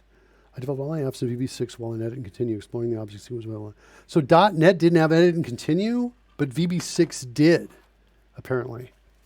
The first, like 2003, 2002 release of it. I wasn't aware of that when the edit and continue came, all right, so let's try it now. Here's my health only roll. That's better. Contrast is better. Health is 16. Cool. I think I want that actually coming up at me, but okay. Looks like I just brought everything down. So that's not bad. Here's a damage. Whoa, oh, we lost a die, but I think that's because I'm not sure why that is actually. Let's do another roll here and see if we see that going away. So there's a 4 plus a 5. They're both going away. They're both going away. I think it might have been something I did while I was running. Let's come up here and change this to like say 5 D12s as my health roll. Here comes the health roll. Cool. I think that works. And let's change the modifier to 0 on that. Let's do another. Let's do a damage roll. 5 D12s. 36 plus 0. Yep, looks good to me. Total's right. Okay, last thing I think we want to do is a luck roll on this. I think I'm going to at least get it started, and we'll work out the logic of this. The problem with the luck roll is it just totally messes with the state machine that we've built so far. Hold on one second. Because I just realized, so that sound alerted me that I missed something in the chat room here, because when I shook the screen, everything minimized, including my app that alerts me to stuff. Let's see, not for ages, C#, it got even later, got it even later. Yeah, I think that's right. I think I actually remember yelling, intensely speaking at one of the program managers for on the VB team and the C# team about the importance of edit and continue. I remember I feel like that was a conversation I had. Hold on one second. There's one other thing I need to bring up here so I can see it. There we go. All right. Yeah, it caused a lot of excitement at one of the MS events. Yeah, I totally agree with you. It's awesome. Health drifting up, damage drifting down. Nice subtle effect, says Renee A77. Yeah, I'm totally on board with that. I think it also wanted to, although damage is the damage you do to somebody else, so, it's kind of okay, but we can do that. I want them both. Hugo is in the house. Hugo's in here. Partial famous Bork Asian Globe. What the heck are we doing here? Who's sending that to you? Surly Dev is? Okay. Beware. It's Surly Dev. Don't click everything. Worldwake says, J. Christ, what was that? Worldwake, was that sound too loud in the Hugo in the house piece? Yeah, Hugo's here. Christ, what was that? Hugo's in the house. So Worldwake, we have fanfare, essentially overlay videos that play when certain regulars show up. And sometimes you just get that. It's a clip of me. Be careful clicking it. Yeah, don't click it. I'm not going to click it. Not going to click anything. Do not click. Okay, what's happening here? Suppress drone game is not defined. Oh, because I got the suppressed volume on connection.ts. Instance of drone game. I need drone game in my die roller to keep that error from happening. So let's fix that. I'm kind of slightly, let's go look at my die roller. That's going to be over in my overlay manager. In pages, there's my die roller. I need a drone game reference in here. There's the dragon game, and let's get the drone game in here too, so we don't have that error. And I think we're okay, just like that. Exception occurs. Hold on. Let's mark the time. Let me copy that to the clipboard. And I just want devs to look at that, see if that's an issue. Let's go.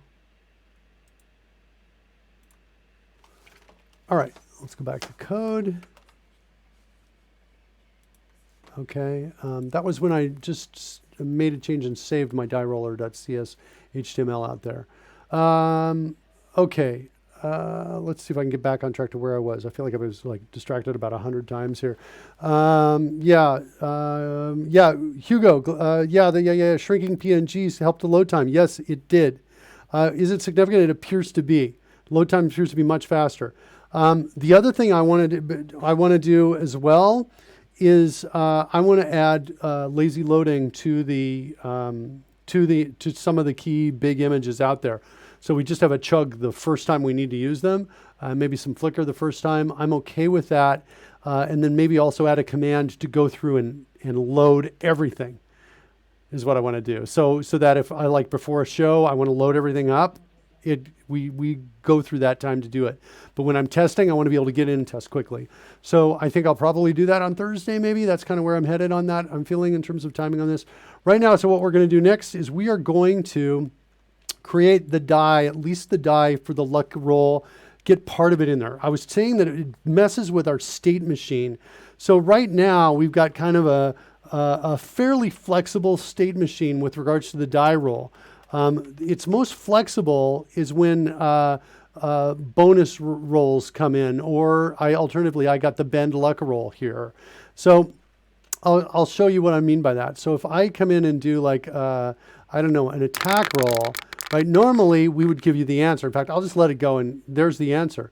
But if I come in before we're done and I say let's bend the luck, it freezes everything and then rolls one more die, adds that to the total, and then it potentially changes a miss to a hit or a hit to a miss, depending on which way I want to bend that luck. And so that's kind of what we've got so far. But according to the rules, the luck roll allows me to throw another d20 out there. So if I've got a d20 roll, like let's say I've got advantage throw here, I'll just do a flat d20 here, so you just see the 2. And we've got advantage on it. That means I get to roll 2, and we pick the highest one. Well, if I throw a luck roll on top of that, that means you're going to pick the highest one of my dice, or I get to decide which one we pick. And maybe Rory was right. At the beginning, Rory was saying, well, wait, don't you want to influence in a positive or negative direction? Don't you want to specify that? And maybe he's right. I need and want to do that for the luck roll. I'll think about that, and tomorrow you may see 2 different pieces here, a luck positive and a luck minus that's out here. But basically the idea is that at any time, including now, before the consequences of the roll are applied, I can say I want to do a luck roll, which means I could just click here and do the roll right now. And so that's what we want to add to do that. So let's work on that. First step is we need to go out and get a breakpoint here in the luck roll and figure that out. I think it's going to be pretty simple code on this side. I think it's as simple maybe as this. But you know what I want to do? I want to put some sparks at the end because I really like the spark effects. It's kind of a magic thing. So I'm going to throw sparks behind it. So that's going to be the code for the trailing sparks. In fact, since I'm doing this twice, let's extract a method and call it add trailing sparks, uppercase A. And then let's come up here as well. And we'll do that right there. And luck roll and then run. Now, what's rolling now? Okay, interesting. So it just goes to there. So I think basically we have no special code that says are we a luck roll or not.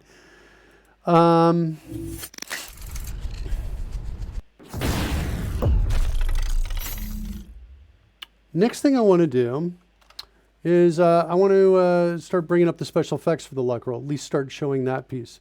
So inside our WW root, nope. Let's do this. Right click and open folder in File Explorer. And give me a sec to bring this on the right monitor. There we go, right there. Game Dev, Assets, Dragon H. By the way, take a look at this. So this is after. Size is 803 megabytes. This is before. What? 881 megabytes? No, it's way better. I haven't done all of these, but I did the dice for sure. What's in the dice? How big are the dice? 241 megabytes in the dice. And let's go into the copy. What do we got here in the dice? 282. What? No, it shrunk them down. I don't even understand this, why it's claiming that the sizes are the same. I don't get that at all. All right, so anyway, let's go in here. Dice. Luck. So here's what I got for the luck. Let me minimize this so you can see the whole thing here above my head here. And this is what the animation looks like. So it's basically these 5 4-leaf clovers circling around with yellow and green swirls. Very St. Patrick's Day. And so that's kind of what it looks like as we animate this whole piece.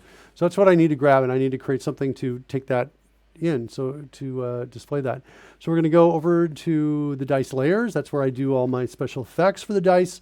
And I'm just going to grab one of my existing sprites like Fireball, and we're going to call this the dice luck. Like that. Explorers often drunk on cached data without going into properties, says Hugo. So yeah, Hugo says, good idea, like the planets, etc. Yeah. Well, the real ones I'm concerned about are the ones that have a lot of animation to them, right? The things that I want to look really good. So I've got 100 plus frames of animation. Like in this one right here, I've got 120 frames of animation to smoothly animate this in a full circle, right? To make it look good. And so, that's, part of what I'm doing is I'm saying I want it to look good. And so my criteria for success is essentially, beauty, the aesthetics, and it's not necessarily efficiency of memory use or efficiency, I guess it's efficiency of performance for sure. All right, so let's go find where Fireball is, and we're going to go in, we'll grab that code and we'll duplicate it, and we'll say there's our dice luck. And let's go see what path we're in. We're in dice and just luck is where we are. So this is just luck. And the name of the file is the Clover Ring. So I'm going to grab that. There's my Clover Ring. These are my expected number of frames. It's 120. Frame rate is 30 frames per second. Not sequential. It is a loop. Are the frames for a full 360 rotation? They are. Looping the same 72 degrees, I am not. I'm not. The reason I'm not, so I've considered this, right? I've got 5 clovers. Theoretically, if I was really efficient, I could only rotate this upper left one from here to there and then repeat. The problem is I also have something in the background that does a full circle. And I'm like, you know what? There's too many things rotating at different speeds. And I wanted that to be the way it was, that I was like, let's not do that. But arguably, if I was incredibly clever, I could make something that was 1/5 of this size. But instead, I decided to go with it the way it is. Hugo said that's what I thought. Figured I'd ask. Yeah, definitely ask. I don't understand what you're saying, Sir Dev. Great, Craic, C-R-A-I-C. I don't understand that. Sir Dev also says my whispers weren't sending, or at least it seems, whispers to somebody else. I'm not sure. Guess what? I'm reading backwards, like Will Bennett's often saying that I'm doing. All right, so there's the Clover Ring. We got 120 of those. This last parameter is, are we padding the file index? Meaning, are we adding zeros to it? And we are, because we generated this using Adobe Premiere, and Adobe Premiere pads with leading zeros. So we're doing that. The origin, this is the center of it. So we got to open this up in an image editor, find out where that center point is and specify it. That helps for placement. So it's going to be centered right over that die. And here we'll use this instead so we can kind of see it. And in the bottom right, I'm seeing 140, right about there. 141, 137. So 141, 137. And so what I want to do is this part right here, this is what gets the ball rolling with loading things up, and this is what impacts our delay. This is what we've discovered. I want to take these and I want to put this somewhere else, like a defer loading for later or something like that. That's what I want to do. Oh, for the 4-leaf clovers. Is that just a word I don't know? C-R-A-I-C is what I'm thinking. The best Irish accent. Oh. Let's see what that word is.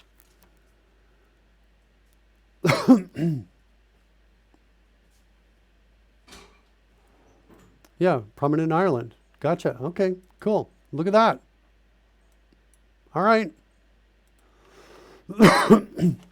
Yeah, definitely the best thing about the show is learning new stuff.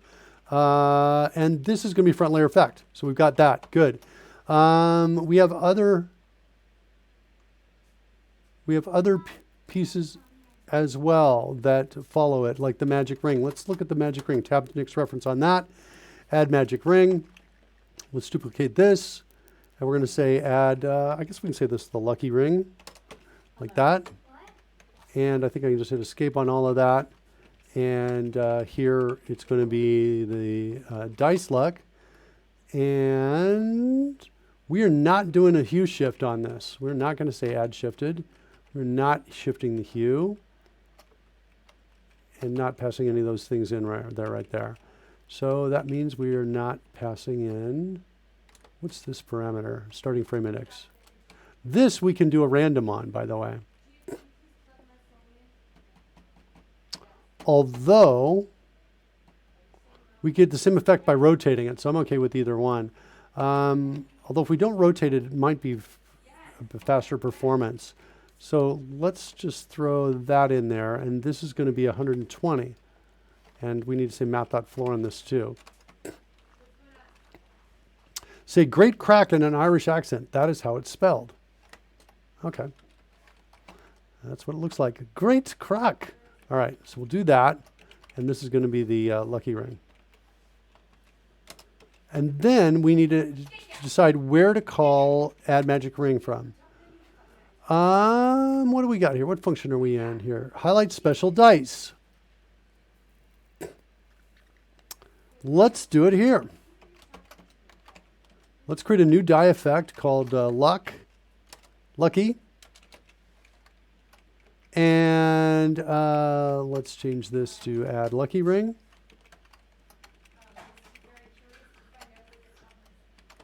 And it just takes those two numbers. And let's come in here to ring. And let's add lucky as well. That's the only place it shows up. What? Effect kind is coming from where? How is this even set? Is this code even used?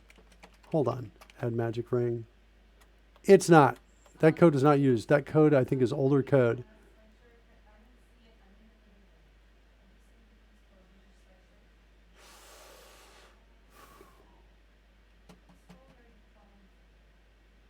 Okay, let's do something different then. Let's go. I think we need something called add. Wait, does it make Zeke sad that that's the regular nice part because Add die from string. I could do it here. No, wait, I don't actually need to do this. Hold on a second. Let me go in here.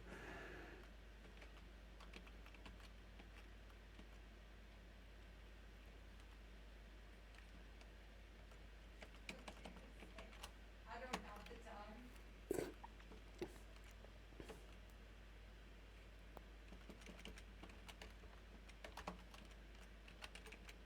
So that's why it didn't make you cry. And that is why it didn't make you cry.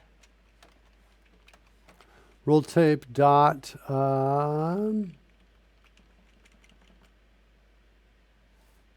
That's not what I want. It is a dice roll type. That's what I'm looking for.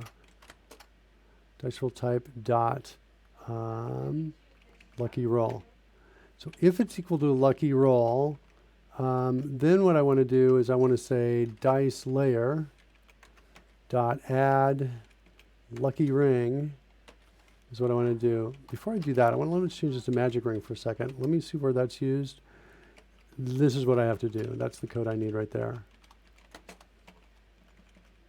So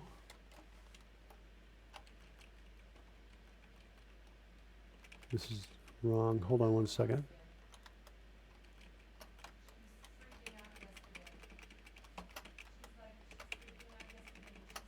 Okay, so there's that piece. We're going to say add lucky ring or add lucky.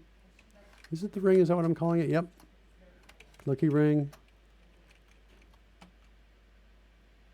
Okay. And then we're going to say dice layer dot, what is it, luck? What did I call it? I don't remember what I called it.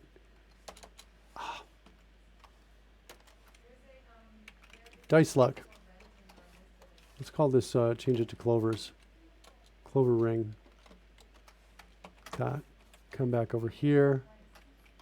Clover ring. Just get its origins there, and we're saving those so it knows where to spin it around from. All right, that's what I think we need to do. Let's refresh. See if we can get some spinning clovers. Hold on, I'm getting some errors showing up over here on the refresh. What's happening here? Dragon H drone game. Oh, okay, I see. I think I know what the problem is. In my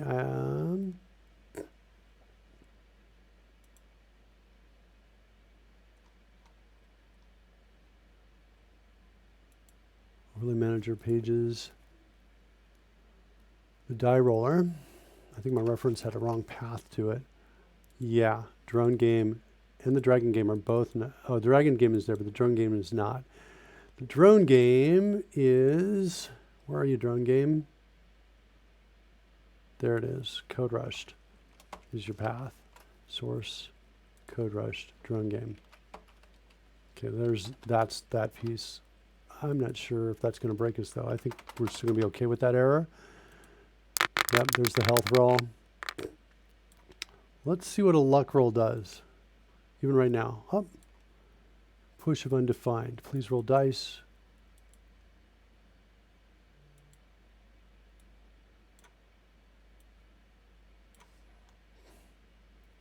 Attached sprites on the die are not attached. Oh, because we need to do this after we call prepare die, I bet. I bet that's what we need to do. Die roller. I bet if we go into prepare die, that's when we have attached sprites set up here. There it is right there. Okay, good. All right, so we need to do that.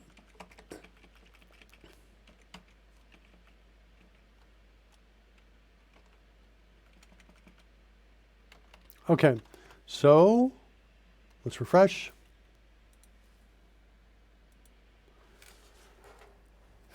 Yeah, Surly Dev says, educating others with obscure knowledge for 4 decades. That's awesome. That's better than me. I don't even have the obscure knowledge.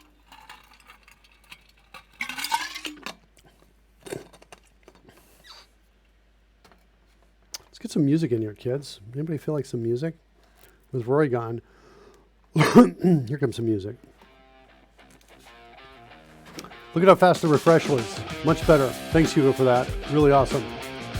All right, so let's do the luck roll.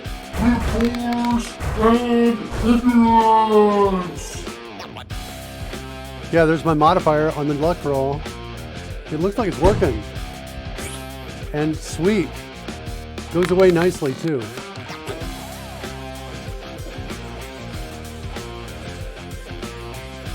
I think I should have it a special color. I think the luck roll should be a green die maybe, or it should be my player's color die. So if I switch to my player here and we roll it again, it's coming out in my roll color. That's the die color associated with me. But should it be its own luck color? I'm not sure.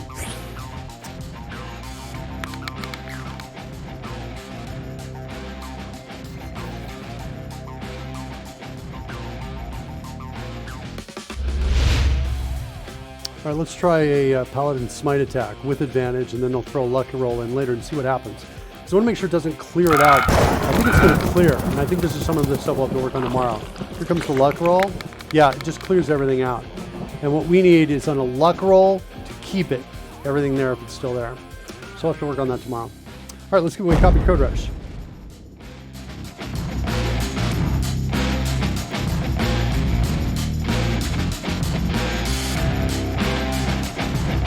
All right, I like this music. Let's do one other thing too. Before we do that, we're gonna wake up because I want to see who's live. No one I'm following is live. It's a sad day.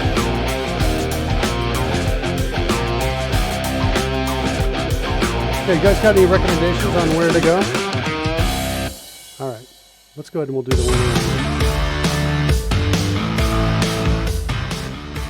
Let's do the winner. Here we go. CodeRushed winner. Every time we give away a copy of CodeRushed. CodeRushed is, of course, made by DevExpress. Made by DevExpress. Hey, check it out. On the DevExpress one, we lost our music. Why did we lose that? We still got a drone game here. Interesting. Yeah, we're giving away a copy of CodeRushed. I'm using it while I write code, kids, and you're watching us essentially live dog food it all the way. And Worldwake says Burbs of Doom, and we are. You're watching me use it. Works in Visual Studio, helps you write code faster. Loads of features inside to make it faster to write code and faster to debug, that sort of thing. Today's winner is Let's go now. Let's go now. What the? Looks like some leftover stuff got in here from the last winner. Who was that last winner? I forget what it is. Oh wait, I know where the leftover stuff's coming from. It is. It's actually on this page. Hold on. It's on this one. Winner back. There it is right there. Let me close that off. Okay, good.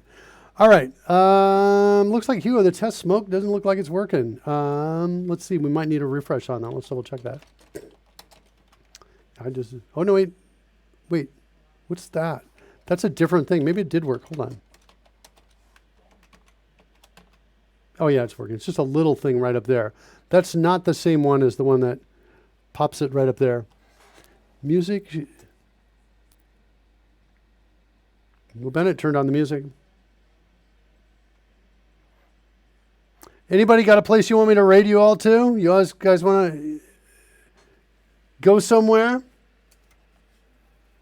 Normally, like InstaFluff is out there. Why is an InstaFluff?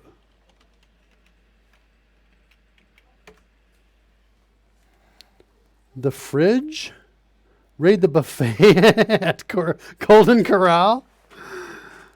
There's a guy called David Ordenow streaming. I've never seen him before. He's doing Xamarin stuff. Okay. Yeah, we can do that. Let's do it. We'll go give David Ordenow a hello. We'll send you guys all over there. And great job, kids. Thanks for your help, everybody. I am a huge fan of all of you, as I hope you can tell. Let's just bring up David Ortonow's site right here. We'll take a look at it. Well, he looks very friendly. Look at that smile up there. And look at him. All right, let's rate him. Xamarin Bindings. All right, kids, here we go.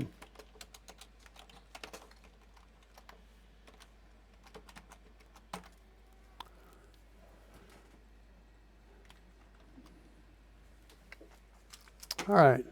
We will see you kids later. Thanks for watching.